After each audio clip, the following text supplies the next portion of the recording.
अगर उसको बीच में से पाकिस्तान डिक्लेयर कर दिया जाए तो वो क्या कहलाएगा? वो कैंसर कहलाएगा इंडिया के दिल का। इसीलिए कहा जाता है कि जो हैदराबाद है अगर उसका पार्टीशन हो जाए तो ये क्या हो जाएगा? Cancer in the heart of India. अगर ऐसा होता तो इंडिया की ज्योग्राफी बहुत अजीबो गरीब हो जाती, मतलब आधा हिस्सा यहाँ होता, आधा हिस्सा यहाँ होता, बीच में एक अलग सा देश, या फिर यूं कह सकते हैं कि पाकिस्तान होता। तो हमारी जो सिक्योरिटी है इस पर भी बहुत बड़ा प्रश्न चिन्ह लग जाता है। इस वजह से हमने हैदराबाद से बात करी, मीन्स हमने नहीं, सरदार वल्लभ भाई पटेल ने। और हैदराबाद ने क्या करा?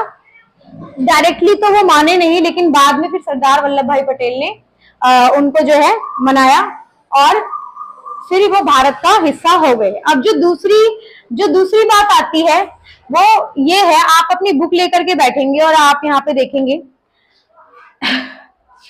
कि जो मणिपुर है, मणिपुर के अंदर राजा थे जो राजा बोध चंद्र सिंह।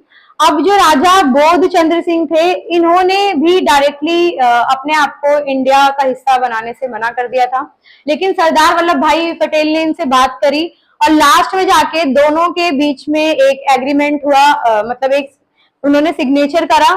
क्या किस बात पे इन्होंने एग्रीमेंट किया? कि जो वहां के राजा थे उन्होंने कहा कि हम बेशक से आपके देश का हिस्सा बन जाएंगे, लेकिन हमारे यहाँ पे मुझे अपना ही मतलब डोमिनेंस चाहिए अपने एरिया में। अगर आप कुछ भी कोई भी नियम बनाते हैं, कोई भी कानून लागू करते हैं तो आपको हमारी बात माननी पड़ेगी, ठीक है। और जो मणिपुर है, मणिपुर ही पूरे देश का ऐसा सबसे पहला राज्य बना जहां पर अडल्ट फ्रेंचाइज या फिर आप कह सकते हैं सार्वभौमिक व्यस्त मताधिकार के आधार पर सबसे पहली बार इलेक्शन भी हुए। और ये इलेक्शन जो है राजा के अंडर में ही हुए थे, विधानसभा के इलेक्शन थे। और जैसे कि मैंने अभी आपको बताया कि जो एग्रीमेंट था, राजा ने जो भी ऑफर रखा था सरदार वल्लभ भाई पटेल के आगे कि आप जो है हमें आप अपने साथ मिलाना तो चाहते हैं, लेकिन हमें अपना ही अधिकार चाहिए, अपनी ही स्वायत्ता जो है हमें चाहिए, जैसे कि कश्मीर ने किया था। लेकिन अभी कश्मीर की हम अभी बात नहीं करेंगे, उसके लिए मैं एक अलग से वीडियो बनाऊंगी। बट थोड़ी देर बाद, थोड़े दिनों बाद जैसे ही मणिपुर भारत का हिस्सा बन जाता है तो हम जो उनकी स्वायत्ता होती है उसको खत्म कर दिया जाता है कुछ ही समय के बाद, क्योंकि ये एक अलग से विशेष अधिकार हो जाता जो मतलब सभी राज्यों के बीच में एक तरीके से डिस्प्यूट भी क्रिएट कर सकता था। इसलिए हमारी जो गवर्नमेंट है उसने उसको कुछ समय के बाद खत्म भी कर दिया। तो ये एक इंट्रोडक्शन, आप इसे इंट्रोडक्शन समझिए या फिर आप इसको एक नोट्स के तौर पे भी आप इसको बना सकते हैं, अपनी कॉपी में लिख सकते हैं। मैं हट जाती हूँ साइड, ठीक है, जिससे आप लोग रिवीजन कर सकते हैं। और प्लीज अगर आपको मेरी क्लासेस अच्छी लग रही है तो आप नीचे कमेंट करें, मैं और भी वीडियोस डालूंगी, क्योंकि आपके पास टाइम बहुत ज्यादा कम है।